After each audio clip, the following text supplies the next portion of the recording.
Nesse episódio de Críticas Filosóficas do Casamento, conversei com Daniel Adams Borreira, um querido amigo e colega de graduação na filosofia da URGS.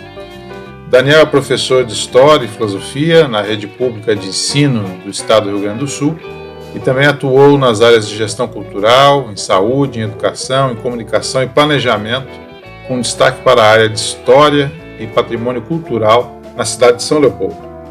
O eixo da conversa é o capítulo sobre Rousseau do livro Até que a Razão o Separe, 10 cenas sobre casamento e filosofia, em especial as recomendações para a educação da Sofia no Emílio.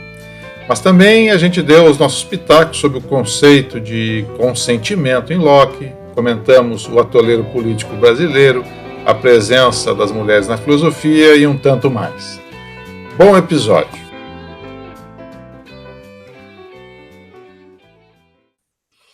Bueno, então, Daniel, é uma satisfação aí estar contigo conversando sobre esse livro. Quando eu escrevi esse livro, o objetivo era conversar com o público em geral, com o público não especializado, com o público que não necessariamente conhece, vamos dizer assim, filosofia, eu tenho formação em filosofia, porque o objetivo é fazer essa discussão sobre filosofia do casamento repercutir na sociedade civil como um todo, né? É um tema que é sensível para várias pautas que a gente está enfrentando, né? E a maior alegria, vamos dizer assim, de escrever esse livro não foi ter escrito, e sim poder conversar com os amigos depois sobre isso, né? Então, essa ideia do podcast aqui, de repercutir um pouco os conteúdos do livro, ele vai nessa direção, né? De ter mais uma ferramenta de conversa com o público, com a sociedade civil em geral, que esses tópicos são relevantes, mas também me dá a oportunidade de conhecer gente nova, porque tem episódios aqui que eu conversei com pessoas que eu nunca tinha conversado antes, e rever grandes amigos, como é o teu caso, né? Ex-colega lá da década de 80, né? No famoso Campus do Vale, da filosofia da URGS, e eu, sinceramente, fiquei muito feliz de tu ter aceito o convite da gente conversar sobre esse tópico em particular, né, que é o capítulo do Rousseau. É claro que eu vou querer te ouvir também sobre outras coisas do livro, porque eu não sei como é que foi o teu caso, mas o meu professor de Rousseau foi o João Carlos Brum Torres, lá na graduação. Acho que contigo foi assim também, né? Então, assim, Daniel, me fala um pouquinho como é que foi a tua impressão, assim, eu sei que tu está lendo o livro, né, de cabo a rabo, assim, como é que é a tua primeira avaliação das coisas? Depois nós vamos chegar no Rousseau, né? Bem, Eduardo, primeiro eu quero agradecer. Eu acho que uma das coisas que dá mais alegria para a nossa vida é a gente saber que ela tem caminhos, descaminhos e tem encontros e reencontros. E eu acho que tu e mais um grande número de ex-colegas da URGS, e alguns que vieram antes, outros que vieram depois, temos uma rede assim de relações, de diálogo, de debate, que eu mesmo estava compartilhando com um amigo esses dias, o Marcelo, nós temos os três mosqueteiros da filosofia. Marcelo Villanova, amigo É, querido. eu estava compartilhando com ele o fato de que, por mais difícil que esteja a realidade, nós estamos pensando coisas importantes, estamos nos posicionando em relação à realidade, e estamos tentando produzir um pensamento para o futuro, que olha para o passado, olha para o presente, sem medo, sem aquela preocupação de se vai agradar mais fulano ou beltrano, ou as tradições, etc., mas também com respeito às tradições, porque o exemplo teu aqui, eu acho a coisa mais importante na leitura da filosofia é tu ser honesto com o autor que tu lê, entende? Tu não ser injusto com ele, tu ser capaz de entender o limite do tempo histórico dele, compreender com clareza as ideias dele, os conceitos que ele apresenta, e ter uma atitude de respeito, porque uma vida dedicada ao pensamento não é pequena coisa, né? Como dizia o Sócrates, né? É uma tentativa de dignificar a existência de um nível superior, de honrar a própria alma de um nível superior. E é maravilhoso isso que acontece com nós, com vários jovens que tu citaste, aliás, eu tenho assistido tuas atividades online e outros projetos e outros meninos e meninas. É maravilhoso o que está acontecendo na filosofia brasileira, aqui, eu acho, na pandemia, mas também começou antes dela, né? Que essas relações que as redes sociais permitiram, que no começo limitavam o tamanho do texto, tinha discussão sobre textão ou não textão. Esse papo acabou, entendeu? A filosofia está sendo produzida, está sendo postada, está sendo compartilhada, está acessível para todos, as pessoas são honestas intelectualmente, tem divergência, tem contradição. Isso vai desde nós aqui no extremo sul do Brasil até o norte, sabe? Os grandes centros, Brasília, São Paulo, Rio de Janeiro. O Renato Giannini se posiciona, professores de universidades se posicionam, professores de escolas públicas se posicionam, os jovens, os alunos se posicionam. É um processo muito legal, que, por incrível que pareça, significa que não tem como matar a filosofia mais. A minha filha pegou um livro para ler, pegou um livro didático que conta a história da filosofia no Brasil, e numa certa altura dela, ela vai fazer 16 anos amanhã, a menina Antônia, né? O que eu vou fazer com a guria de 16 anos, eu não sei, mas eu sei o que ela vai fazer comigo, ela vai me dar um baile. Mas, assim, ela disse uma coisa muito legal, ela estava lendo o livro e disse, então a filosofia só entrou na escola pública mesmo em 2010. Eu disse, pois é, minha filha, eu fiz uma pós em 89, 88, acho que de que a filosofia ia ter espaço na redemocratização do país. Sim. Agora tem essa senha de tentar acabar com a filosofia. Eu, inclusive, vi uma live aí com um menino sobre o ódio à filosofia, aliás, um menino extremamente denso intelectualmente, com uma abordagem muito interessante, que me lembrou muito assim, uma velha guarda marxista que eu conheci nos anos 70 e 80. Voltando para o tema, eu acho que está num ciclo, tá? Eu acho que o teu livro, ele ocupa um espaço que é importante, que não entra na autoajuda, mas entra como é que o pensamento tem tratado disso. Não é um estudo profundo, absolutamente detalhado, uma interpretação exaustiva, tipo a história da sexualidade do Foucault, por exemplo, que é uma obra, talvez eu creio que é uma das primeiras, junto com o Segundo Sexo, da Simone de Beauvoir, que, digamos assim, trata de forma mais forçada mesmo o tema geral. Eu estou citando esses dois porque eu acho que são duas coisas meio balizadoras, um pelo lado feminista, outro pelo lado da sexualidade grega. Não é isso, mas é um livro que populariza, torna acessível, e mais do que isso, tu enfrentou um conjunto de obras que não é só os 10 personagens, né? Vamos colocar entre nós aqui. Tu é malandro, tu fala que fez... A gente vai enxertando no meio, né, Daniel? Tu fala que botou só 10 cenas do casamento, mas tu botou ali no mínimo uns 70 personagens ali, estão distribuídos, tu estudou os clássicos gregos, os romanos, tu entrou na Idade Média bem mais fundo do que tu admite, na Idade Moderna, então, nem se fala, e eu te diria que talvez, tu fez uma panorâmica. Eu acho que, na verdade, tu criou, vou te dar uma opinião aqui, não só generosa, mas que é honesta e reconhece e entende no tempo, tu criou um nicho para debate aí, que não era tratado. E vamos combinar que tratar as relações sociais é muito importante. Melhorar as relações sociais é muito importante. É uma tarefa do pensamento melhorar as relações humanas. E da política também. Aliás, eu tive um professor que dizia isso. Se vai fazer política, não é para melhorar as relações humanas, não conta comigo. Agora, se é para melhorar, estamos juntos. E eu acho que é uma tarefa do pensamento. Tu abriu um nicho. Eu não tenho conhecimento de outros que trataram disso, dessa forma. Ainda que tenha uma jocosidade na retórica do uso que tu faz, eu gostei dela, porque, na verdade, ela suaviza uma coisa que é extremamente... É uma pedreira tratar das teorias, principalmente das teorias que tu tá pegando uma periferia do pensamento, né? Se for olhar bem, tu não tá pegando os pensadores que trataram isso como questões essenciais, se dedicaram a vida inteira para tratar disso. Não, tu tá pegando uma coisa que está no detalhe lá. Por exemplo, no caso do Rousseau, que a gente vai tratar agora, a minha opinião está no núcleo da teoria do contrato social. E está no núcleo, digamos assim, é a sombra negativa do Rousseau, que está expressa aí. Mas ela, em outros autores, ela é meio lateral, tirando as mulheres, a Wollstonecraft e as outras, que trataram exatamente desse tema por uma questão muito simples, né?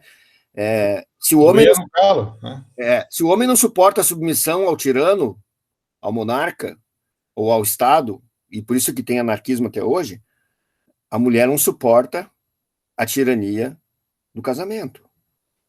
E nenhuma mulher razoável, resolvida, como é que eu vou dizer, que tem a capacidade de não permitir com que o outro a silencie, ou a chame de louca, ou a categorize, ou psiquiatrize, ou medique, ou tente controlar ela, vai aceitar a submissão no casamento. E eu te diria que nem um homem sensato suporta a submissão no casamento também. Porque tem uma hora que acaba, tem uma duração esse troço. Infelizmente, sabe? E a gente tem que parar de chorar sobre isso, tem que ser resolvido em relação a isso, e entender o limite das relações. Tu teve várias relações, casamentos, eu acredito, sim. Relações estáveis, ficou mais de 2 anos, segundo a lei, é isso, mas é um bom critério, digamos assim, né? E eu também, e eu tenho a honra, assim, para mim eu considero uma honra, de não ter nenhum tipo de senão em relação a isso, entrando um pouco na minha vida pessoal. Agora o Rousseau é uma bagunça a vida dele, né, se a gente for olhar. Então, talvez essa bagunça na vida dele explique esse problema ou essa forçada de mão que ele dá em relação às mulheres no Emílio e, portanto, no contrato, sem levar em consideração os temas fundamentais ali da igualdade, desigualdade e da liberdade.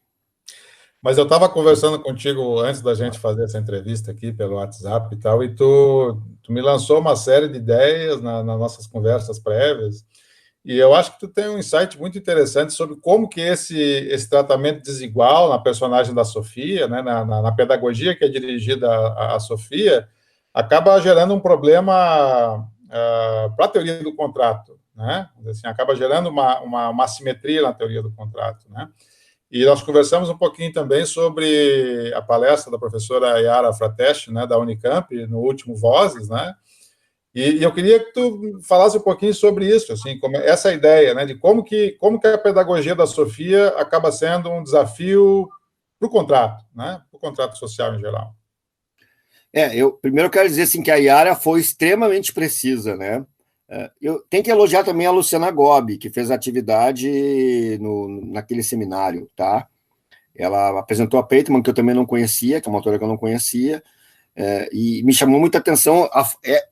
É engraçado porque a Luciana, tu percebe claramente uma relação afetiva com o autor, com o Rousseau. Sim, né? Sim, a Luciana está fazendo doutorado. Um beijo nela, porque o Rousseau é de fato apaixonante. Sim. Porque tu pega a primeira obra dele, sobre a desigualdade, é uma coisa fenomenal ler aquilo. Ele tem sacadas assim contraintuitivas ou não usuais ou não mecânicas do ponto de vista do pensamento, que deixa a gente maravilhado, porque o cara pensa na contramão do que o pensamento automático reprodutivo pensa. Então ele é meio contracorrente, né? Mas voltando para a Yara, sacou muito bem uma coisa que é fundamental. Sim, é uma contradição. Não é um aspecto desolado, descuidado, é uma contradição. E é uma contradição que aí a gente pode também teorizar sobre disputa de narrativa. É uma contradição que deve ser investigada no sentido de ser justo na investigação e descobrir que eventos marcam essa contradição. Na minha opinião, tem peso muito alto a questão biográfica, e eu falei para os meus alunos, eu dei uma aula sobre Rousseau ontem, eu botei no quadro as teses lá, eu digo para aluno, terceiro ano, segundo ano, eu coloquei, o problema é esse. Vocês aceitam a submissão, meninas e meninos? Não, ninguém aceita a submissão. Pô, mas como é que a gente tem gente até hoje defendendo isso? Nós temos o presidente defendendo isso, a Damares defende isso, nós temos vereador, deputado, até prefeito, governador defendendo esse negócio de submissão das mulheres, até hoje. Como é que esse negócio está no meio de nós? Isso está no meio de nós, né? Fazendo aquela coisa ecumênica aqui. E eles me olharam e disse...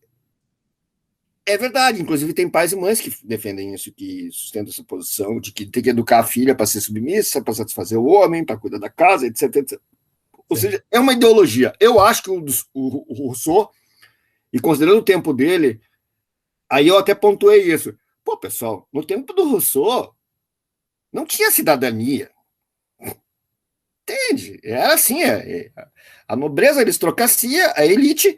E a chinelagem, entendeu? E o Rousseau é um chinelão, vamos falar entre nós aqui, é um chinelão, que conseguiu ter alguma ascensão social, intelectual, virou um intelectual importante, porque ele ficou mancomunado com a senhora de Warrens e teve apoio, né, durante a existência dele por outros intelectuais. Com problemas, inclusive, né, porque evidentemente, se a gente for fazer uma análise de perfil psicológico do Rousseau, ele é persecutório, ele é paranoico, ele é obsessivo-compulsivo, ele tem essas manias de perseguição, criaram um problema dele no trato social, vários problemas, inclusive com o David Hume, que, na minha opinião, o David Hume, para mim, é talvez um dos caras mais além do seu tempo e mais profundamente na história. Mas voltando para a Yara pegou, é uma contradição dentro do contrato. E é uma contradição infeliz, inclusive. Por isso eu titulei o texto, né? O contrato infeliz. E eu esse teu título que tu deu para o texto, né, para essa ideia, né, do contrato infeliz, eu acho muito apropriado, muito apropriado. Né?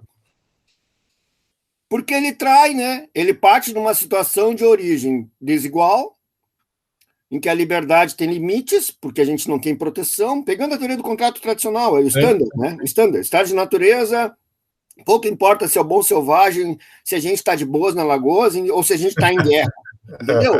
Pouco importa isso, porque a verdade é assim, tem uma situação desigual, tem coisas que não se resolvem, é insatisfatório, surge uma necessidade, nós entendemos que tem essa necessidade, gera necessidade de pactuar, nós precisamos escrever essa porcaria, porque se não escrever vai ter gente que dizer que não foi bem assim, que era outra coisa, que não era para isso, não era para aquilo, aí a gente constitui leis, e aí o resultado disso é uma porcaria, tu entendeu? Que gera submissão.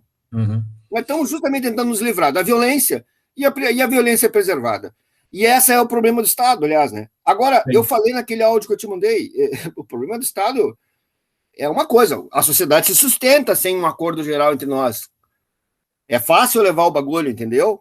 Com algumas avaliações de vez em quando, tem democracia num período, depois tem crises e tal, mas a gente vai levando, a sociedade e o Estado se mantém. Agora, o casamento não se sustenta.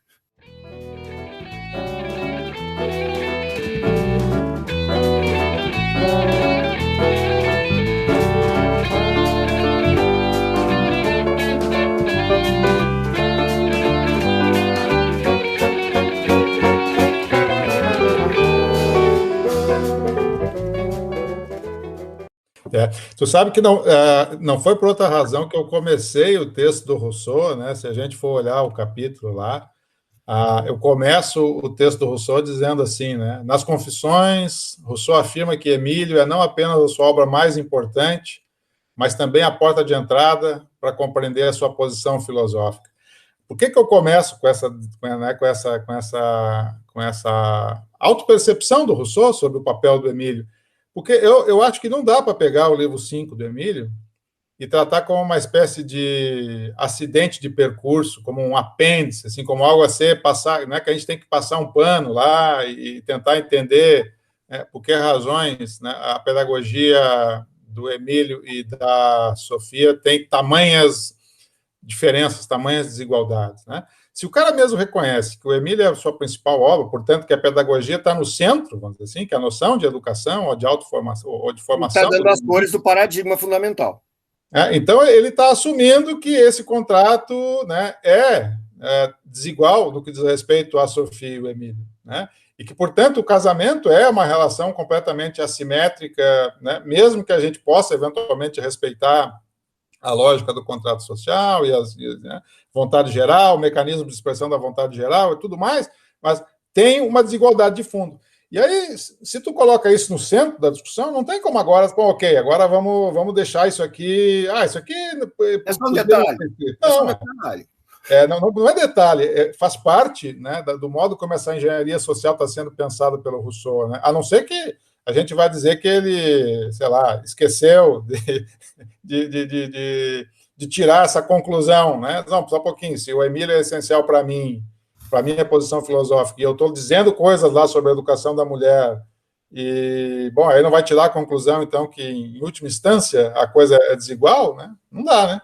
O que eu falei para os alunos ontem é isso, só se é a cereja do bolo. Só se ele achou que com isso ele ia ser menos radical do que ele já estava sendo. Ou seja, tipo, eu já sou radical demais, que propondo igualdade e liberdade aqui. Então vamos dar uma aliviada aqui, entendeu?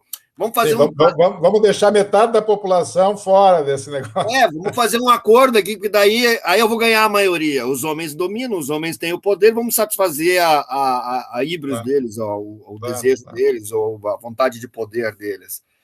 E isso é exatamente por isso que eu acho que a tua expressão que tu usaste, né, contrato infeliz, ou a gente poderia dizer contrato social infeliz, do qual o casamento, na verdade, passa a ser uma espécie de microcosmos, né? Quer dizer, você tem o grande contrato social infeliz, que é o contrato social, e você tem o pequeno contrato social infeliz, que é o casamento, vamos dizer assim, né? Ou seja, uma esfera repercute, vamos dizer assim, as desigualdades da outra, né? Tu conhece aquela expressão que eu uso, paranoia de controle, né? que quando as pessoas têm... vamos combinar que todo mundo tem alguma insegurança. Uns são mais atávicos, outros menos. E eu não sei como é que cheguei, né, aos 56 anos de idade, né? Mas eu escapei por vários caminhos de alguma coisa semelhante a isso, assim, e aprendi a lidar com certas coisas, dizendo menos não e levando mais na maciota, né? Mas, assim, a palavra de controle é uma coisa que é muito interessante, porque tu vê que ele fala, e eu vi num vídeo que tu participou, ele fala de um negócio que é absurdo, tu entende? Que tem que manter um controle social. No fundo, ele propõe um controle social. Ele quer um Estado forte. Claro que ele também pensa aqui que nem o Hobbes, né? Em benefício da maioria, da totalidade, garantir uma estabilidade, a paz permanente, Só que o problema é o seguinte, né? A que preço, meu caro? Ao preço da infelicidade, como tu diz, da metade da população? Ou melhor, ao preço, e aqui eu vou falar filosoficamente, dialogar com as nossas amigas, a Catarina, a Yara, e todas elas que pensam, ao preço de sacrificar as pessoas ou o gênero que tem a capacidade e a sensibilidade de dar valor para coisas que nós, os grosseiros, os brutamontes, esses cavalos que nós somos, entendeu? Esses centauros sem controle, sem espora e sem arrimo que nós somos, não tem uma menor percepção. As mulheres, na filosofia, eu acho fenomenal o fenômeno das mulheres na filosofia por causa disso. Olhar para a sensibilidade que elas estão acrescentando para coisas que a gente não dá a mínima, que a gente nunca deu atenção, que nós passamos uma faculdade inteira focado lá nos clássicos, na lógica, etc. E quando entra a estética, a gente, isso aí é um detalhe. Quando entra a questão das relações mais no microcosmos, isso é só um detalhe. Quando entra a questão da ética, por exemplo, intelectual, que é uma coisa muito crucial, eu acho que uma das coisas mais interessantes que as mulheres estão fazendo agora é a questão de dizer, é uma questão ética saber dar lugar para as mulheres na filosofia. Não é uma questão política. Não é uma questão política, não é uma reivindicação. Tu entende? É assim, vamos ser honestos entre nós. Vocês acham que os homens pensam melhor que as mulheres? Não, né? Ponto final. Então vamos botar o debate em igualdade aqui e vamos se respeitar, entendeu? E vocês vão ter que ser mais comportados em sala de aula. Entendeu?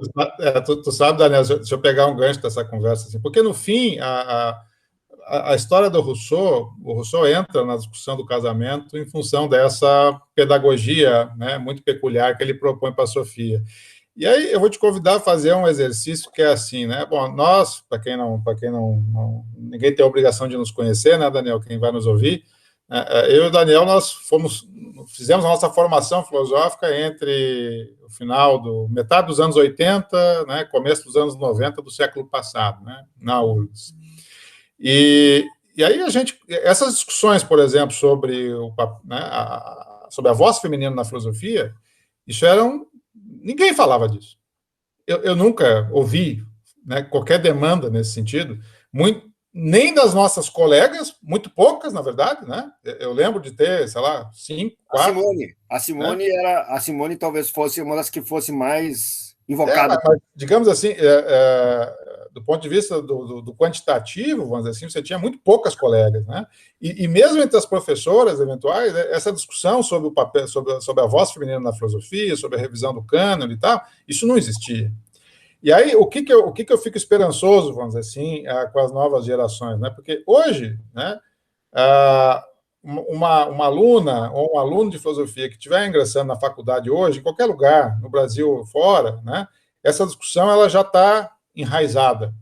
Essa discussão já está presente, ela já tem um espaço e não vai voltar para trás, né? Essa discussão não retrocede, quer dizer, e aí tem um ganho de compreensão do que é a filosofia para as próximas gerações, que eu sou muito esperançoso, entendeu? Em relação a quão melhor nós vamos fazer filosofia a partir dessa percepção, né, vamos dizer assim, da presença da voz feminina na filosofia. Não é por outra razão que esse livro, ele é dividido 5-5, né? Você tem as 5 filósofas, 5 filósofos, e eu diria que não é por acaso também que nos capítulos sobre as filósofas é onde eu coloco o polo positivo. Onde a coisa avança. Onde tem avanço. Exato. O vetor das possibilidades na direção da solução dos impasses do casamento são dados pelas filósofas, não pelos filósofos. Os filósofos aparecem, na verdade, ali como algo a ser superado. Você tem que resolver o problema do Santo Tomás, você tem que resolver o problema do Rousseau, você tem que resolver o problema do Locke. Claro, o Russell aparece como né, com uma luz positiva, porque, né, afinal de contas, nós já estamos aí com um autor que já está no século XX, né, e é diferente. Mas E era um todos os outros estão libertário. ali para apanhar. Né? E era um libertário. Não, o Russell, nessa discussão, ele é um ponto fora da curva. Mas todos os outros, né, o Locke, o Santo Tomás e o Rousseau em particular, eles entram na discussão para apanhar. Mas o Locke ainda tem. Eu, por exemplo, tu sabe que eu acho que eu te contei uma vez. Eu fui estudar o Locke, eu fui dar atenção para ele agora, nos anos 2000 em diante. Sim. E aí comprei as obras dele, comecei a ler, disse que esse cara, eu comecei a me dar conta do liame conceitual interno na teoria dele. Cara, o conceito de consentimento é uma obra-prima. Sim. É assim, ó, esse cara, aí ele acertou a mão definitivamente. Porque é isso que é fundamental, entende? Eu não sei se tu participou de um debate uma vez sobre o livro de filosofia política de um ex-professor nosso, em que daqui a pouco ele usava no livro dele, em vários momentos, eu peguei, comprei o livro, li o livro e marquei, pô, cara, toda hora que ele vai, tem a hora do acordo, de construir consenso, e fazer assim, ele coloca colaboração. Aham. E aí eu questionei ele numa palestra, gerou um mal-estar, porque ele era intocável, inatingível, muito superior a todos nós, né, acima do céu e da terra. Eu não preciso dizer o que aconteceu com ele depois, né? Foi apoiar certas coisas aí que a gente nem quer falar. Eu nem quero citar o nome. Esse é aquele da autobiografia, aquele? Não, eu nem vou citar o nome porque, assim, é uma tristeza, tá? Eu acho que o pensamento tem que ser levado a sério. As pessoas têm direito de errar, todos nós vamos errar, nós erramos na fecundação, erramos em montes, mas tipo, tem coisas que não se deve defender. Defender a colaboração, e aí eu fiz a ironia com o colaboracionismo na época, e falei da questão do conhecimento. E eu disse que era fundamental. E, curiosamente, ele é um colaboracionista. Para usar aqui a expressão no Brasil, hoje ele é um colaboracionista. Ele contribuiu para essa porcaria que está aí. Né? Ele, filosoficamente, teoricamente, ele colocou sua caneta a serviço da colaboração com o golpe e com essa lambança que nós estamos vivendo hoje, que levou mais de 500 mil mortes. Um amigo meu diz, inclusive, que tem que botar todo mundo na cadeia, tem que fazer que nem a Alemanha depois da Segunda Guerra Mundial, entendeu? Tem que impugnar esses caras politicamente, desconstituir os partidos deles, desconstituir a posição dele, fazer ele viver um ostracismo, um exílio, no mínimo, para dar uma boa lição, porque a gente tem que ter responsabilidade pública, não dá para fazer essa coisa arada, usar a caneta para dizer, como é que diz? Para agradar os poderosos. Entendi. Né? Eu acho que o colaboracionismo, e na época eu estava num tema lá nos anos 90, que era a questão do reconhecimento recíproco. Eu achava que era fundamental na constituição de qualquer tipo de acordo, tanto na linguagem como na política, na ética, na estética, o reconhecimento do outro. Mais tarde, na vida política, isso virou uma coisa fundamental para mim, que eu me dei conta, na prática, concreta, que se tu não reconhece o outro, seja quem for ele, não tem como fazer acordo. Tu não reconhece o direito que o outro tem de ter uma perspectiva própria, de ter necessidades singulares, diferenciadas das tuas, por diferença material, por diferença intelectual, que seja o que seja, entendeu? Se tu não conhece o outro com respeito, não tem como construir acordo, como fazer paz, sabe? E tu pode ter um consenso com um dissenso interno. Não é impossível construir um acordo com generosidade, tranquilidade e honestidade com o outro que é diferente. Agora, esses caras não, eles acham que vão. É a paixão do absoluto, que eu chamo, né? Eu escrevi um outro texto sobre a vertigem do Heidegger, que num debate aí com o Érico Andrade, que essa paixão do absoluto gera uma vertigem, tu entende? E daqui a pouco o cara esquece da singularidade e ele acha que vai fechar a questão com o conceito, e o conceito dele está resolvido, e todo mundo tem que aceitar isso, porque ele é mais racional que os outros. Sim. Envolve argumento de autoridade, envolve muita teoria, e, na minha opinião, envolve uma empulhação. É quase como o pecado original que o Rousseau identifica lá, né? Dizer que essa terra aqui é minha. Não, esse conceito aqui é meu. Portanto, é assim que tem que ser a partir de agora, sabe? Nós temos que dizer não. Nós temos que fazer aquilo que o Rousseau disse. E, aliás, essa é uma das grandes sacadas do Rousseau, né? O cara que botou uma cerca em volta da terra engambelou todo mundo, entende? E nós temos que aprender a não aceitar. E isso que eu acho que as mulheres estão fazendo. Porque, de fato, tinha um cercadinho em volta da filosofia, em volta do meio intelectual, que dizia que pensador é só os homens. Quando teve aquela... Então, essa implosão do cercadinho filosófico que a gente está observando hoje, vamos dizer assim, né?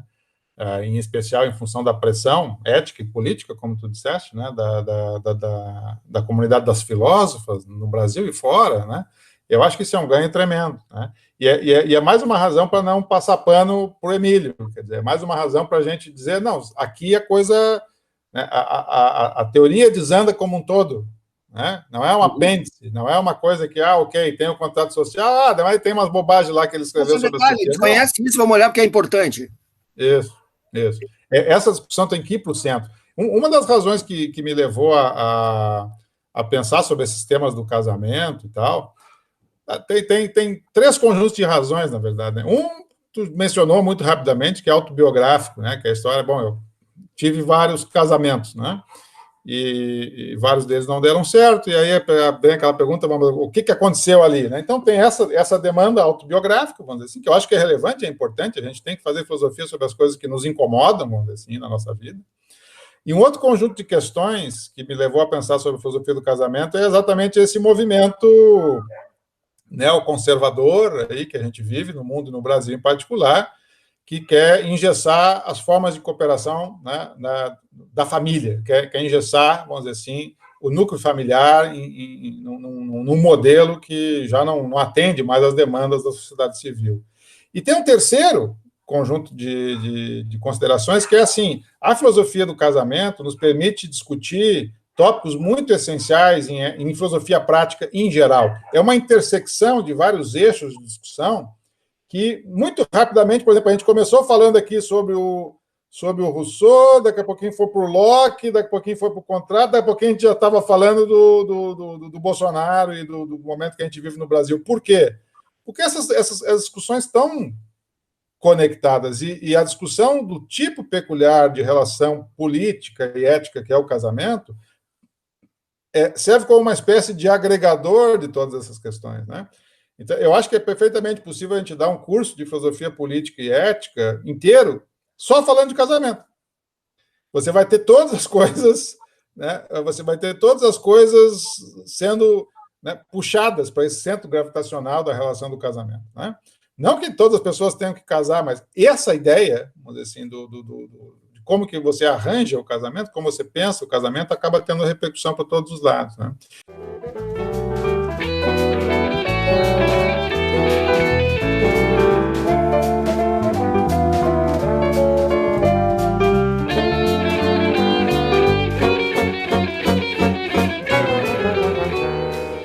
Mas tu estava falando do consentimento, e aí a gente desviou para a questão da política que nós estamos vivendo. Colaboração. Para a colaboração do nosso ex-professor, mas eu quero voltar lá um pouquinho no Locke e te fazer uma provocação também, né?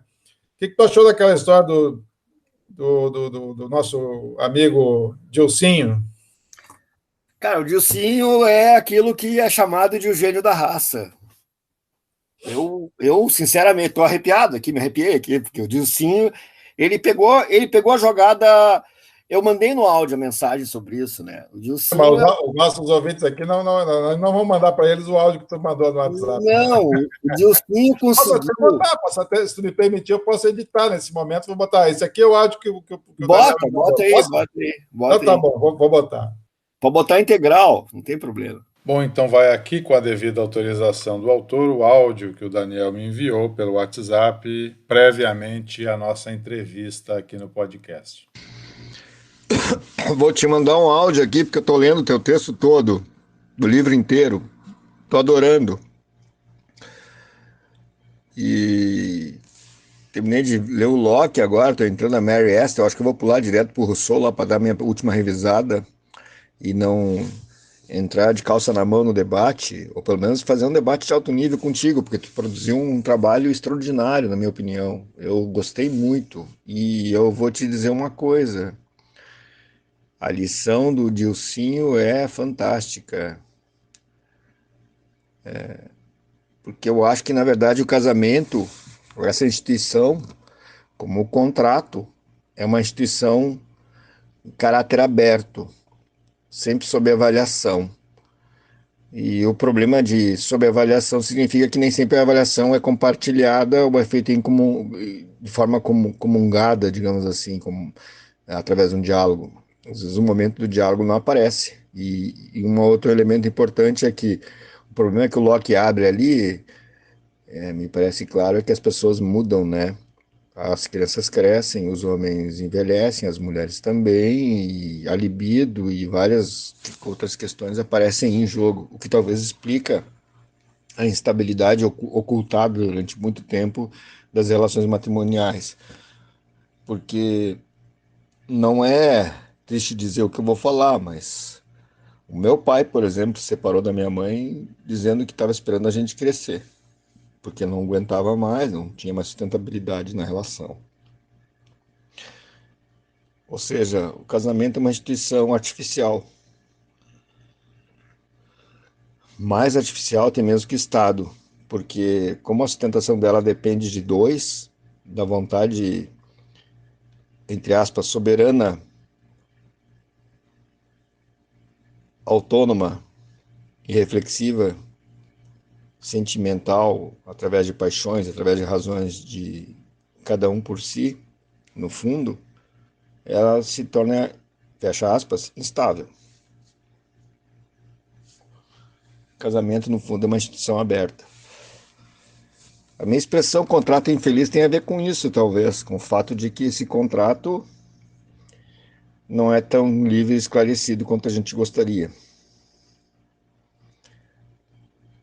E a submissão é forçosamente uma situação que tanto o homem resiste a ela, porque o homem também tem essa questão da submissão, portanto, às suas obrigações matrimoniais, como a mulher. E, ou seja, os seres humanos não suportam a submissão. Talvez aí tenha digamos, um grito do nosso homem e nossa mulher primitivos, né?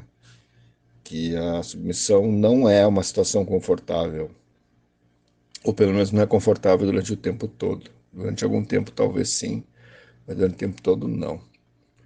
Grande abraço, parabéns pelo livro, é um livro que merece um prêmio, viu? Merece tradução, inclusive para outras línguas, gostei muito, assim. Tem a erudição, que eu acho que faz parte, mas a coisa mais legal é a retórica atualizada, digamos assim, o estilo irônico e bem-humorado do tratamento de um tema tão desafiador quanto o casamento, que não é uma instituição, portanto, se eu digo que ela é aberta, não é uma instituição tão sólida como as pessoas gostariam que ela fosse, ou como as pessoas esperam que ela seja, por causa de um contrato assinado em papel passado. Por fim, o tema da questão dos compromissos tácitos, implícitos. Às vezes, revelar os compromissos é um desprazer. Talvez isso explique contrato infeliz. Grande abração, parabéns, gostei muito. Li aqui de forma relâmpaga o teu texto, mas eu gostei muito. Quero ler com mais detalhe e eu abri um buracão aqui, eu acho, na teoria contratualista, porque essa contradição interna ao modelo de contratualismo que não inclui as mulheres na conquista da igualdade e da liberdade não é um pecado pequeno, é de natureza essencial e como diz a Yara no vídeo que eu vi, e amanhã vamos fazer questão de citar isso, né? É uma contradição interna ao núcleo central do sistema. Se os princípios de igualdade e liberdade são fundamentais para a constituição do contrato, que se preserve-os para todas as partes. É só para quem não, para quem está ouvindo agora e não conhece que história é essa do Dilcinho, né? No capítulo sobre Locke, e quando eu estava escrevendo o capítulo sobre Locke, eu fui procurar a origem da expressão o que é combinado não é caro, né? Mas deixa eu te dizer uma coisa, eu vou te dar um grande elogio. Essa É, tua maleabilidade, flexibilidade de trabalhar o teórico filósofo lá e a coisa do popular é uma qualidade, tá? bom, muito Porque a obrigado. gente tem que se conectar com a cultura real. É que eu acho que acaba tendo, mas assim, quando você vai fazer, né, vai pensar um pouquinho sobre esses ditados, né, populares, sobre esses ditos populares, obviamente que tem cultura enraizada ali no mais alto grau, tem uma cristalização de certas ideias que estão ali. Então você tem essa ideia, né, o que é combinado não é caro. Eu disse, porra, mas de onde é que saiu esse ditado? Né? Até hoje eu não sei, na verdade, né, se isso existe em outras línguas. se há uma peculiaridade do português e quem é que inventou isso e em que momento. Mas na minha pesquisa, que não deu fracassado, na verdade, porque eu acabei não respondendo a questão para mim mesmo, onde é que saiu esse ditado, eu achei a letra do Dilcinho. E aí a letra do Dilcinho, né, eu vou ler para vocês aqui, que estamos ouvindo agora, diz mais ou menos o seguinte, né, é um álbum chamado Quarto e Sala, de 2019, desse, né, pagodeiro, aí, como eu disse, da novíssima geração, que diz o seguinte, né, leio: mas seu passado é calejado de outras relações, eu também vivi decepções, que tal um trato? Nenhum de nós pode falar em compromisso, serve para mim e para você esse aviso. Por favor, não me ame ainda, não crie expectativas, combinado não sai caro, ninguém vai se machucar. De 15 em 15 dias, ou só fim de semana, a gente sai e vai para a cama, mas sem se apegar. Aí eu peguei essa letra do Dilcinho, bom, está aqui o contrato, né? Esse aqui, o combinado não é caro, né? O que é combinado não é caro é o contrato. E aí eu introduzo o Locke a partir do... Deixa eu te dar uma contrapartida aqui. Eu tenho uma personagem política que é uma figuraça, uma personalidade extraordinária. Eu gosto muito dela, convivi muito tempo com ela.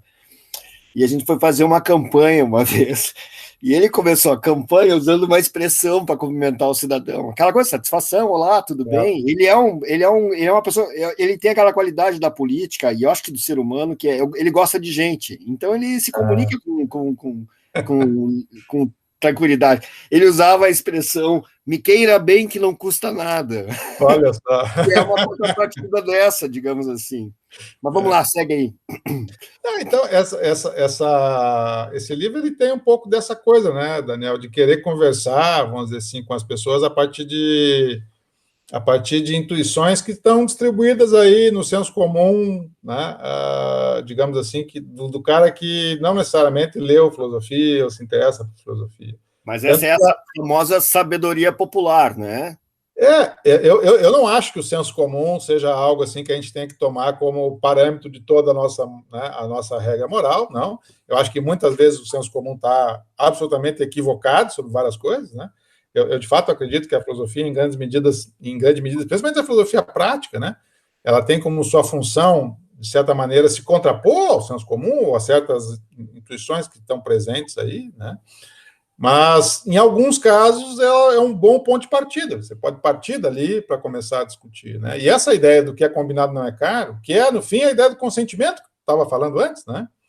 Ela é uma ideia interessantíssima. Tanto que muito do que se discute hoje em ética sexual, por exemplo, né, parte da noção de consentimento.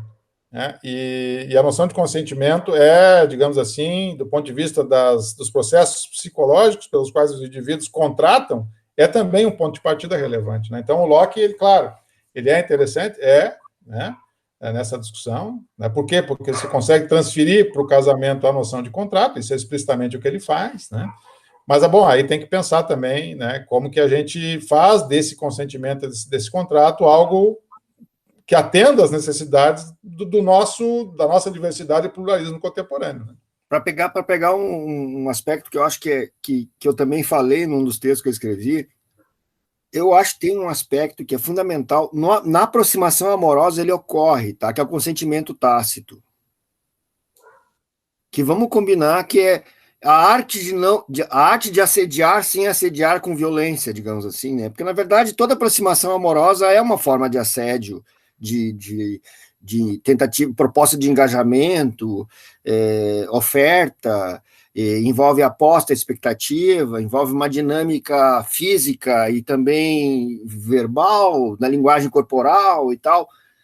E é por isso que quando eu falei do consentimento, eu penso ele nas duas dimensões, o consentimento expresso e o consentimento, digamos, tácito, subentendido, que ocorre muito na aproximação amorosa, porque tu não chega para alguém e diz, olha, eu quero ficar contigo, entende? A linguagem que tu usa para dizer isso é outra, e a linguagem que tu escuta do outro é de outra forma também, é corporal, é sinais, tanto que tem gente que é especialista nisso, né? Se mexer no cabelo, não sei o quê, se virar o olho para não sei para onde, a interpretação da linguagem, né? Física.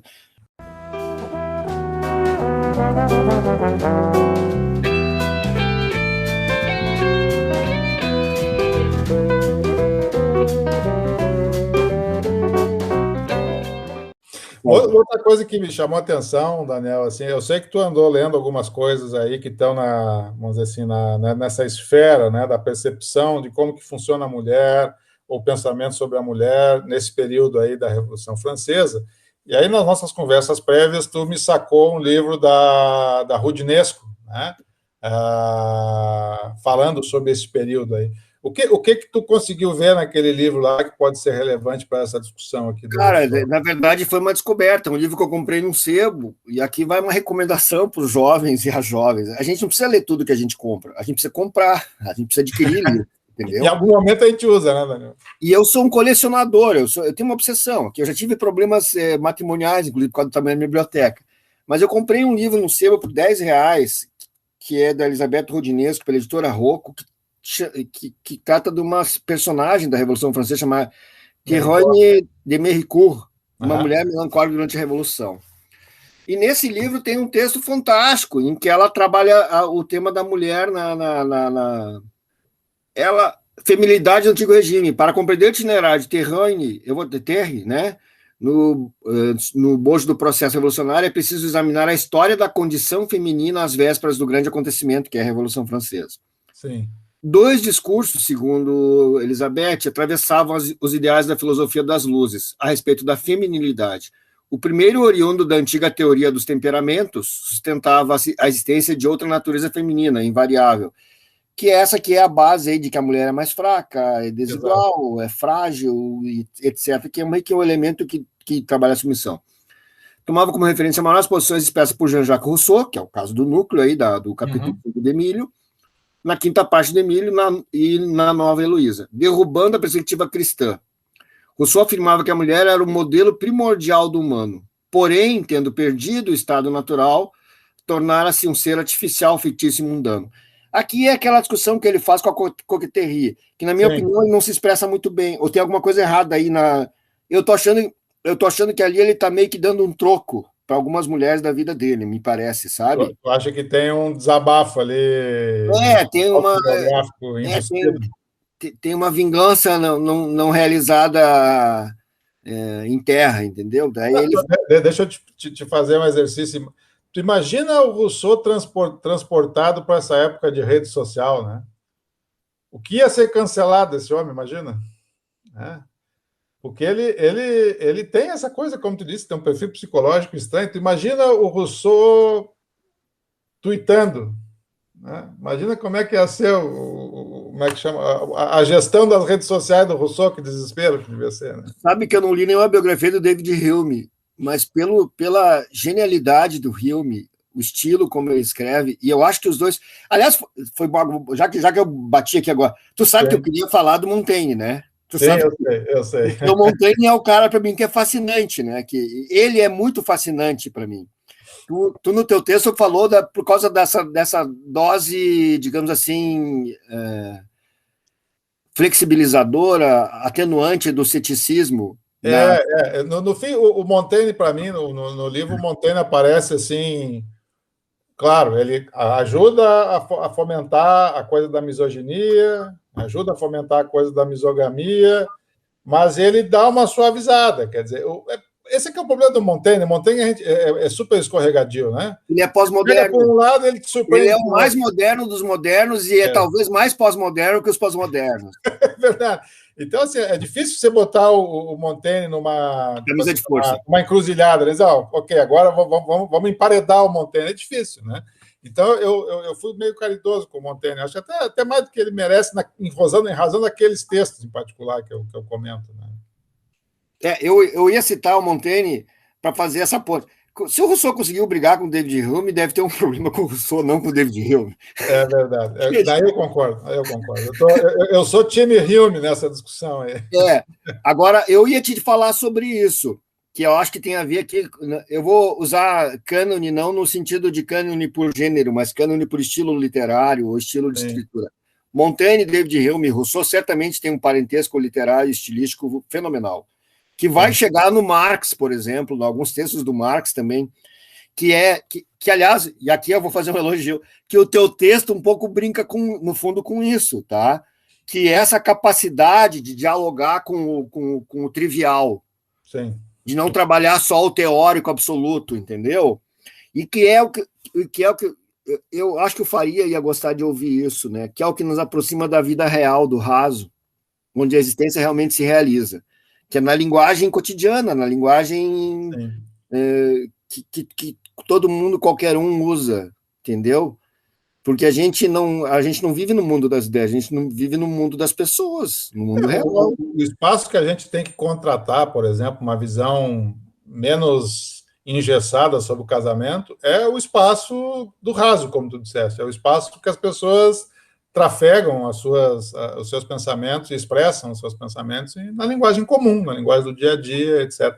Então, é óbvio que uma discussão de filosofia prática, ela tem que estar atenta a essa dicção do raso, tem que estar atento a essa dicção, vamos dizer assim, do senso comum, né? E ela não pode migrar para um horizonte onde a filosofia fica muito alheia, né? Até um dos outros grandes ganhos dessa geração, né?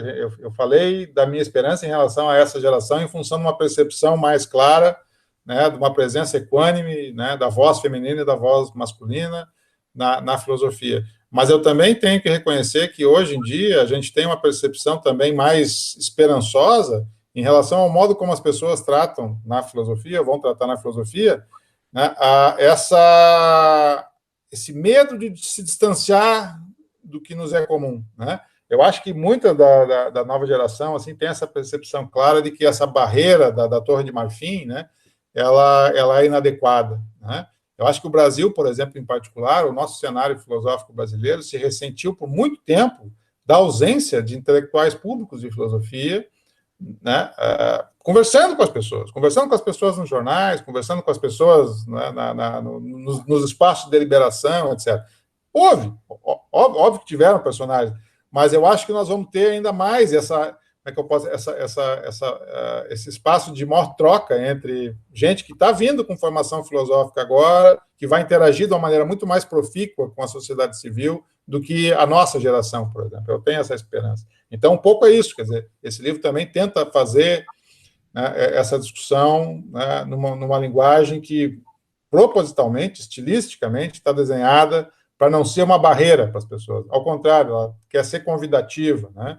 E, claro, a via do humor é a via que eu mais ou menos consigo me expressar, né? Eu não tenho muito talento literário para outras coisas. Se é que Mas tem tu algum sabe talento. que, curiosamente, quando eu falei do Montaigne, do Hume, do Rousseau e também do Marx, eu poderia citar o Hegel também em alguns lugares ali. O Hegel é extremamente, brutalmente chão, né? Concreto, apesar de toda aquela teoria que às vezes a gente fica assim embasbacado, e é por falta de concentração do pensamento também, mas ele é muito chão. Mas é engraçado que esse paradigma vem do Platão e do Santo Agostinho, né? Qual paradigma? Esse paradigma do acessível ao cidadão comum. Sim. Os dois, o Aristóteles, por incrível que pareça, aquela coisa tratadística dele, que é um pouco distante do pensamento imediato, ainda que em algumas passagens da metafísica e outros textos, Ética Nicômaco, tu tem exemplos concretos para ilustrar a teoria, parece um pouco distante da realidade. Ética Nicômaco é um pouco mais próximo, mas na metafísica, em alguns lugares, tu tem coisas do mundo da vida diretamente tratadas para teorizar a substância e etc. Mas o Platão é muito próximo. Basta olhar para o mito da caverna, que é praticamente, ele constrói a simbologia de como é que você faz, como é difícil libertar as pessoas de crenças dogmáticas, ou de convicções, ou de hábitos e costumes arraigados culturalmente e socialmente. E o Santo Agostinho, por causa da honestidade intelectual dele nas Confissões, que é uma coisa impressionante. Tu lê um cara que escreve aquilo que ele escreveu sobre a vida dele, inclusive sobre a concupiscência dele, de forma explícita e honesta, no século V depois de Cristo, é um troço quase assustadoramente verdadeiro, veraz e atemporal, porque fala com nós hoje. Não é por outra razão que o Rousseau também, né, tem essa verve, né, de querer falar com as pessoas e ter textos que são nessa direção, etc., né? Os devaneios, as próprias confissões, etc., e um pouco, um pouco ou muito do charme do Rousseau vem nessa direção, né? É difícil você como é que eu posso dizer assim, criar uma antipatia profunda pelo Rousseau, em função dessa proximidade que ele tenta criar, né? É claro que isso não significa não, né, como eu disse, querer passar pano para as coisas que efetivamente não merecem passar pano, como é, né, o caso específico que nos traz aqui hoje, que é a discussão da educação da Sofia, né?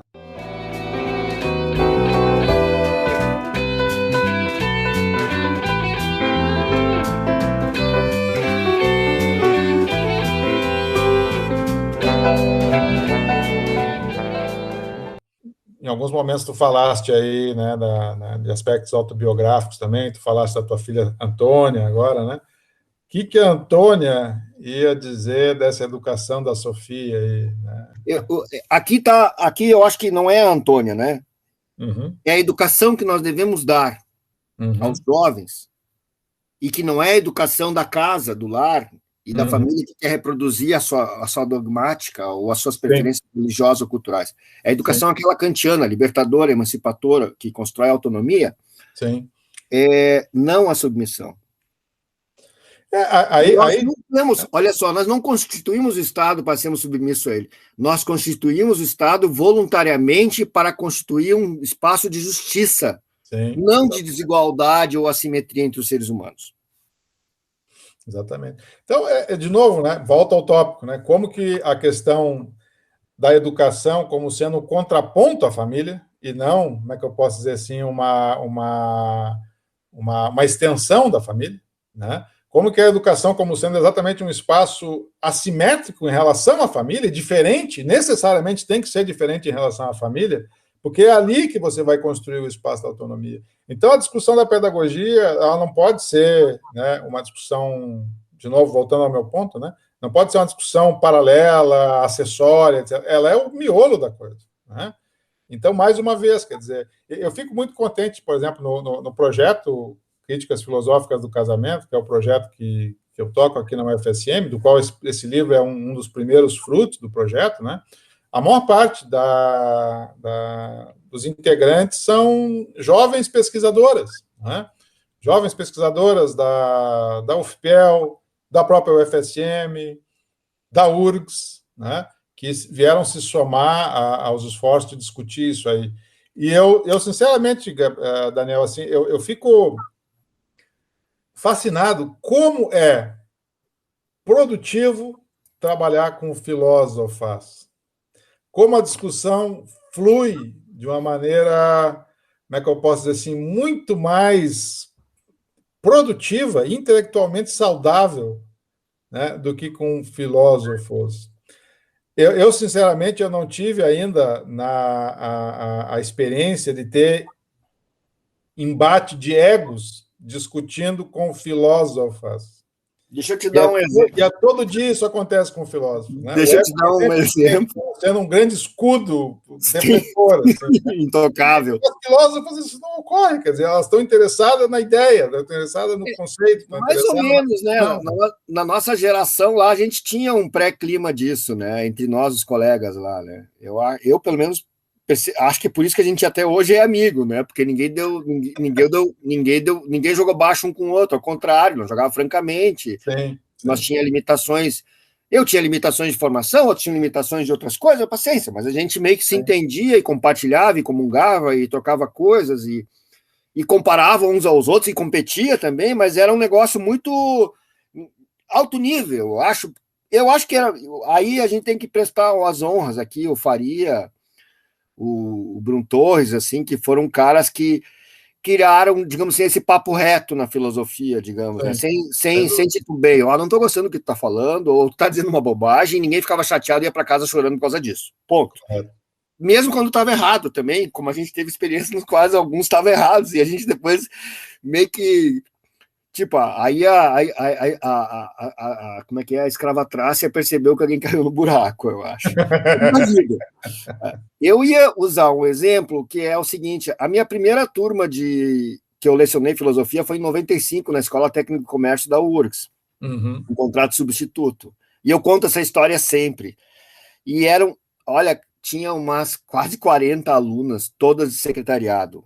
Na Escola Técnica da URGS era feita uma seleção, tipo, quase um vestibular, como é para o Liberato aqui em Novo Hamburgo, como é em algumas escolas, que era tipo assim, entrava na Escola Técnica da URGS, eu acho que ainda deve ser assim hoje, não sei como é que está lá, entrava na Escola Técnica da URGS meninos selecionados por os cursos de informática, biotecnologia, tem vários cursos ali, aquele prédio que ficava atrás do planetário, agora ela saiu de lá, aquela área foi ocupada por um outro instituto, nem, acho que é psicologia, não tenho certeza, mas não importa. O fato é que eu tive uma turma de meninas, que foi minhas primeiras aulas de filosofia, que eu sabia dos meus limites, então eu planejava aula por aula, e foi nessas turmas que eu dei as minhas aulas sobre Aristóteles, Descartes, Wittgenstein, com cinema junto, né, que era... eu dava lá Guerra do Fogo, Hamlet e Blade Runner, os filmes que eu usava. Cara, essa turma de meninas era um negócio maravilhoso. O nível de debate, de concentração, de dedicação delas a um miserável professor de filosofia que estava ali tentando dar a primeira aula de filosofia da vida dele.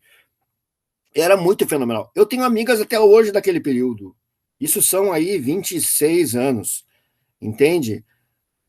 E as meninas, elas têm uma coisa, elas são mais papo direto mesmo, tá? Eu acho que é uma coisa característica. Os meninos são mais inseguros. Porque o menino parece que tem que entrar no jogo já ganhando, entendeu? Ele não pode mostrar fragilidade. As mulheres não têm muito isso aí, tá? Tipo, as mulheres olham na tua cara e já não levam pro coração diretamente. Os meninos, não, que isso, papapá. Salvo alguns mais safos, digamos assim, como elas mesmas usam, ou aqueles moleque piranha, como elas designam também, que são os guris que, digamos assim, saem fora da curva e contrariam a média geral da meninada, da gurizada. Mas as meninas são muito mais dadas e diretas. Eu tenho várias ex-alunas, muitas ex-alunas, que eu tenho muito mais contato intelectual e troca hoje do que alunos. Claro que eu também tenho os alunos, mas os alunos, os meninos, são mais inseguros. Eu acho que é uma síndrome da insegurança do menino, que é essa coisa de que quando ele entrar no jogo, ele tem que entrar ganhando, goleando e sendo campeão mundial. Que é um negócio maluco, que eu acho que é uma projeção, tá? Uma projeção danada. E que prejudica muito os homens. Então, eu acho que a educação masculina, e eu, inclusive, abro aqui o debate, que é um tema sério que a gente tem que discutir, que é a educação, a nossa educação moral, sexual, afetiva e de gênero, tem que ser revisada. Nós temos que construir uma educação para isso, sabe? Não tem cabimento. A gente não vai aprender o que é casamento, o que é ser feliz na vida, olhando para o casal do pai e da mãe. Entende? Ou para o vizinho. Sim. Não, mas já tem uma percepção muito clara hoje, assim, de como que, especialmente na esfera da ética e da filosofia política de orientação feminista, de como que essas discussões acabam tendo repercussões positivas para a educação dos homens, né? Ou seja, o cara que parar para ler o Contrato Sexual, por exemplo, né? O livro da Pateman, né? Parar para ler aquele livro, ele vai ter um ganho cognitivo na percepção de como que essas assimetrias, né, se dão, e ele vai sair dali, como é que eu posso dizer assim, mais preparado para entender o que fazer para que essas assimetrias não permaneçam, porque isso é ruim para todo mundo, entendeu? Uhum. Esse de novo volta ao ponto, né, de que como que a assimetria pedagógica entre o Emílio e a Sofia vai gerar problemas no contrato como um todo, né? Por quê? Porque uma melhor educação, uma educação igualitária, né, para as Sofias e para os Emílios, né, diminui as tensões que têm que ser resolvidas no contrato depois, e não as expande, como é o caso no Rousseau. Quer dizer, ali a pedagogia é uma espécie de... Como é que eu posso dizer? Sabe quando tu coloca aquela bomba de efeito que vai explodir depois, né? Como é que chama agora? Me fugiu. Retardado, bomba relógio. A bomba relógio, exatamente. A pedagogia do Rousseau é uma bomba relógio do contrato social. Quer dizer, aquilo vai explodir. Hoje a gente está vendo isso, e isso é um dos outros aspectos pelos quais a discussão da filosofia do casamento tem autoras, né, que hoje, para mim, são fundamentais, como a Elizabeth Brake, né, a própria Jenkins, que participaram do nosso evento em janeiro, né, quando a gente lançou esse projeto de pesquisa, né, a Claire Chambers, que é uma das autoras que eu discuto no livro e tal, como que, em última instância, a discussão sobre a esfera do casamento é uma discussão sobre como se reorganiza a sociedade, né? Como se reorganiza a sociedade. Até mesmo para dizer o seguinte, que o casamento não é algo que deva ser esperado de todas as pessoas, né? Isso é um ponto muito importante também, né? Tipo assim, porque tem essa expectativa, né? Mas tem que casar. Como assim tem que casar? Quem diz que o casamento é algo que é um bom arranjo do ponto de vista da realização de determinados tipos de valores que as pessoas adotam para si, né? Eu acho que tem que levar muito a sério também essa ideia de que, eventualmente, o casamento pode ser um problema para as pessoas que, eventualmente, têm projetos de vida que são assimétricos às exigências do casamento, seja quais forem, o modo como você compõe o casamento, né? Aliás, tem uma discussão ainda mais profunda, que é gente que, eventualmente, é incompatível com a vivência do amor, em geral. Né? Não que casamento e amor tenham que estar sempre juntos, mas eventualmente pode ser sensibilidades que não estejam orientadas para o amor. Um detalhe, eu estou disposto a comprar a obra completa do Rousseau e Lela em francês. Mas eu estou desconfiadíssimo que esse cara não amou.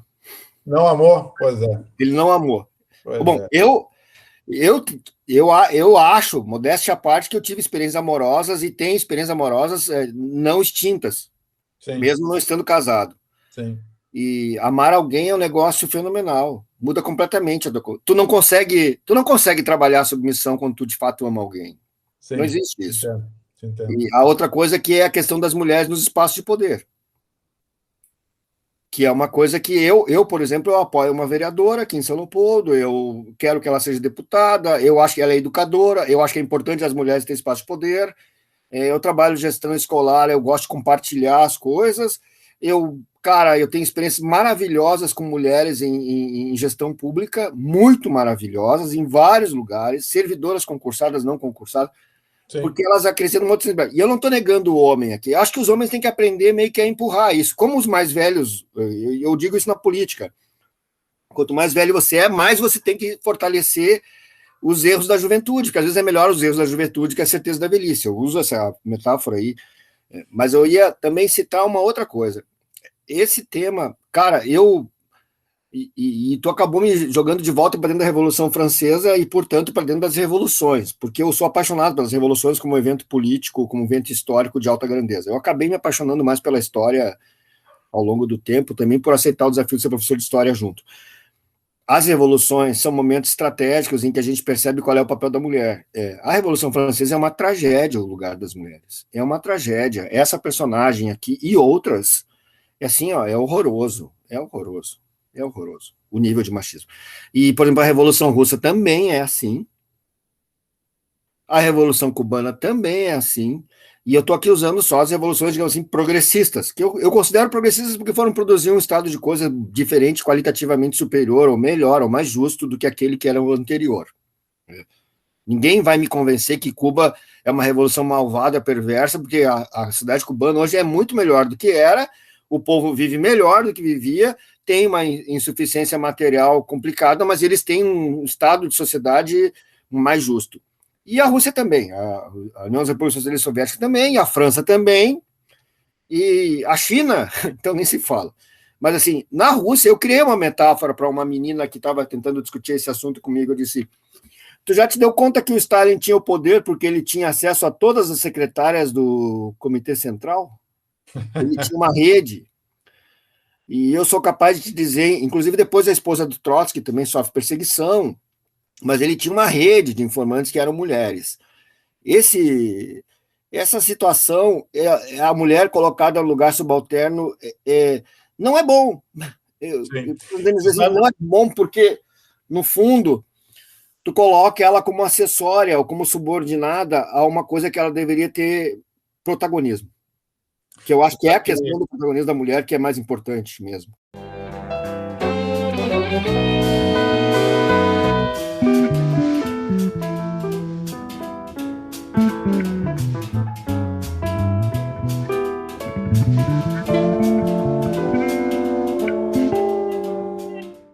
Ouvindo tu falar agora sobre mulheres e revolução, né?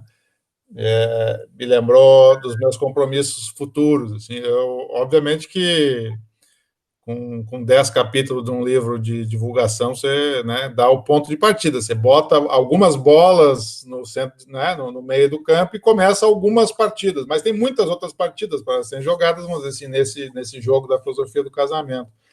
E uma das coisas que eu comecei a olhar com detalhe agora, bom, se eu tivesse que fazer, né, uma nova seleta de textos para tratar, né, com outros autores agora, e eu estou trabalhando nisso agora, e eu já escolhi, assim, duas referências que são de mulheres que estão exatamente vivendo revoluções e que estão falando sobre esses temas do amor e do casamento. No caso específico da Revolução Francesa, a Olympe de Gouges, né?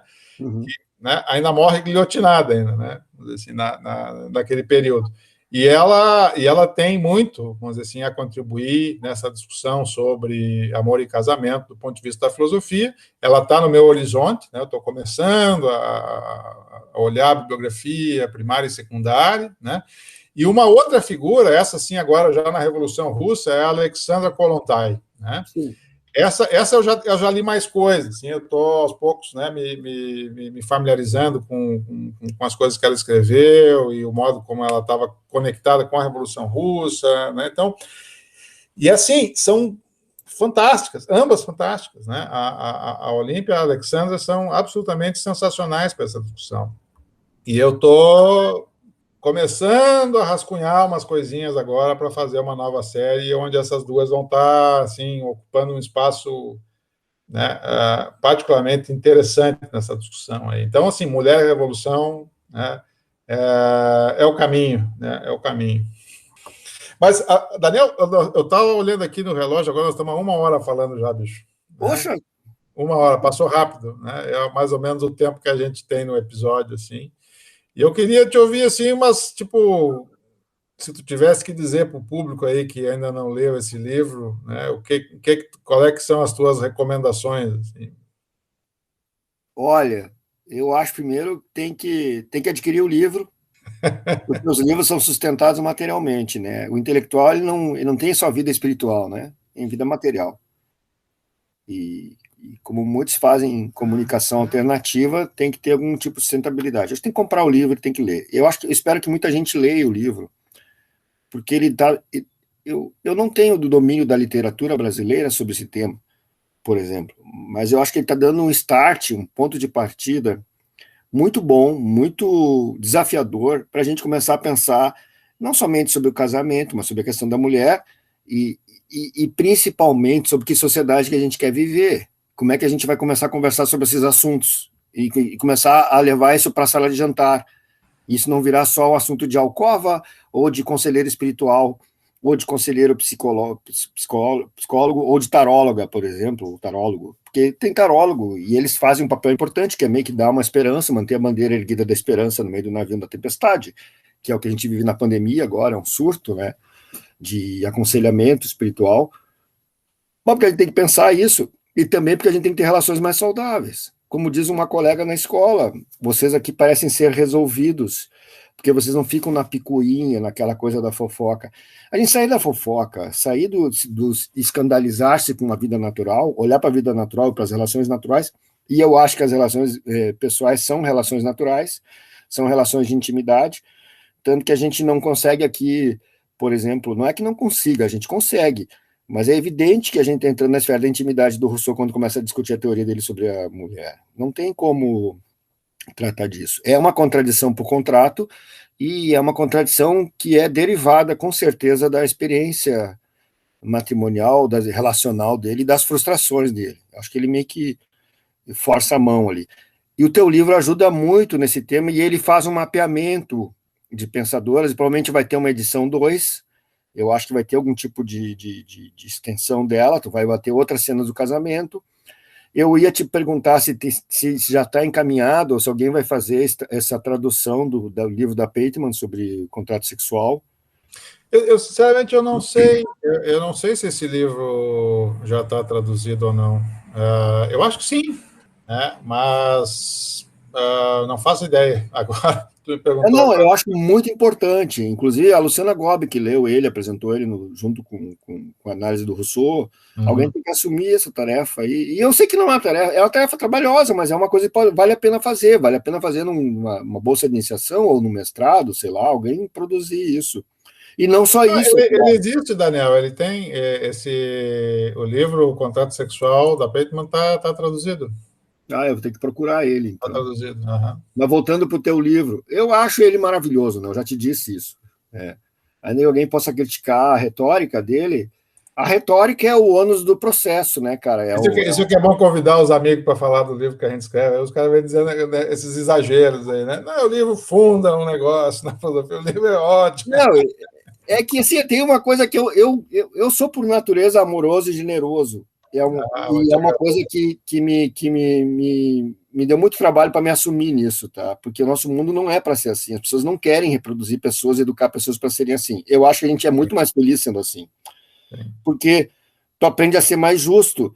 E tem uma coisa, tu ameniza todos os atritos possíveis. Então, o que tem que debater, tem divergência de ideias, tem que debater, tem que se tratar. E o que não tem, não tem. Não dá para contaminar as coisas, sabe? Uhum. Então, assim, eu acho que filosoficamente é um livro relevante. É o primeiro livro que trata desse tema, que eu conheço. Alguém pode dizer, mas ele não tratou de tal coisa, não sei o quê. Mas tu faz um mapeamento da questão, tu trabalha, tu poderia dizer que tu constrói o cenário inteiro, está construído o cenário, pode se colocar outros personagens, mas não vai mudar muito, entende? E tu aponta questões essenciais. É tratado da questão do consentimento, é tratado da educação, é tratado da relação disso com a sociedade, é tratado isso da perspectiva feminista, ou das mulheres que peitaram essa discussão, ainda que a gente possa dizer que Simone de Beauvoir não está ali, e que, por exemplo... Tem uma legião. Tem aí uma legião que eu acho que aí é um trabalho que tem que ser continuado. Eu acho que tu abriu uma linha de pesquisa, uma linha de produção. Uma coisa que é importante a gente dizer, quer dizer, esse livro ele é o primeiro output literário de um projeto de pesquisa de longa duração. Quer dizer, eu imagino que eu ainda vou ficar falando dessas coisas aí pelos próximos 5 anos, com certeza, porque tem muita coisa para ser desenrolada, né?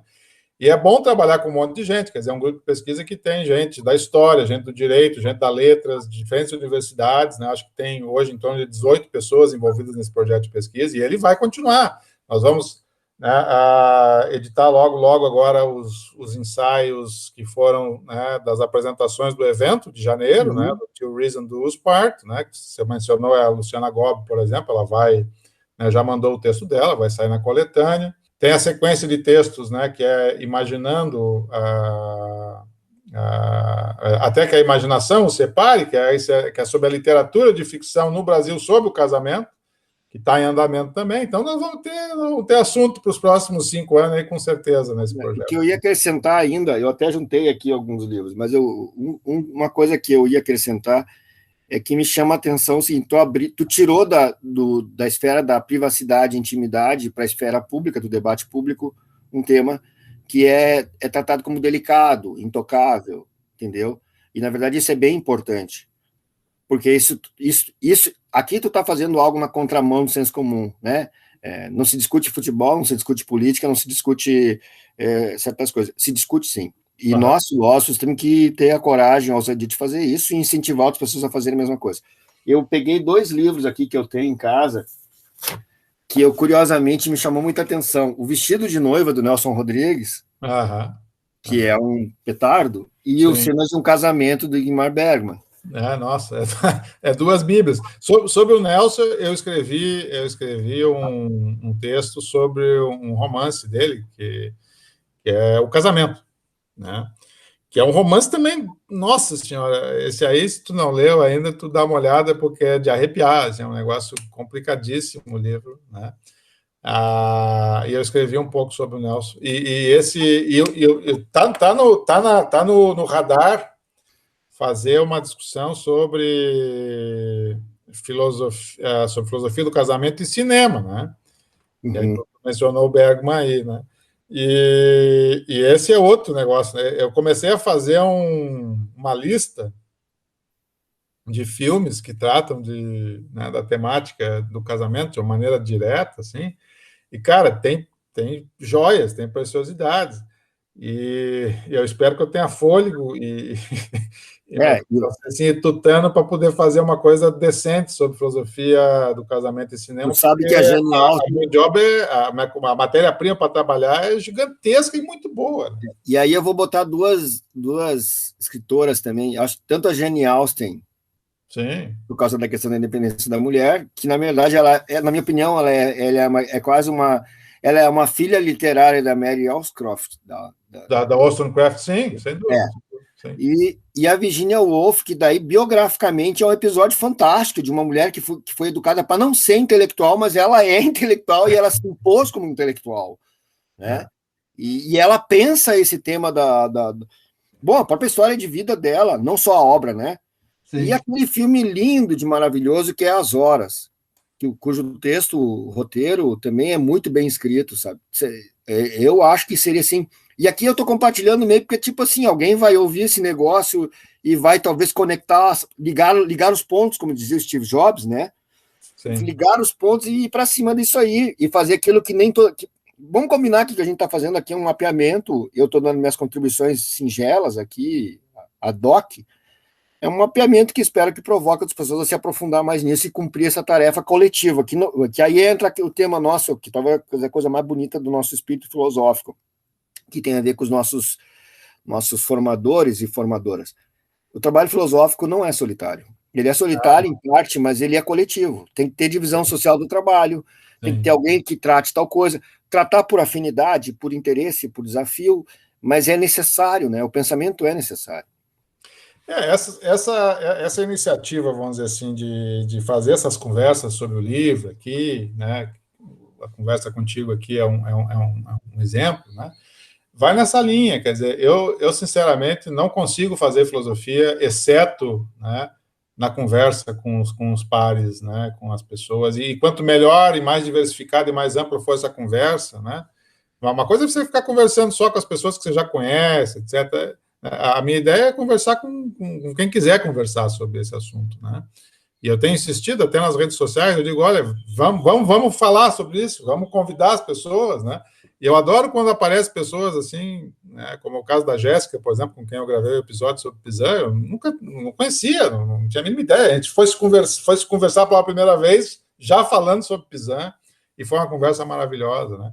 Então, esse é um outro aspecto pelo qual eu sou muito grato à filosofia, que é essa capacidade de conversar com gente interessante, conversar com gente, né, esclarecida, conversar com gente que tem o que dizer, né? Isso eu não poderia ser melhor, mais feliz, né, em outra profissão do que nessa, onde eu tenho a oportunidade de conversar com gente que eu admiro, como é o caso contigo hoje aqui, a qual eu já agradeço imensamente a disposição da gente conversar, né, e com todas as pessoas com quem eu conversei ao longo desses episódios todos sobre o livro. Né.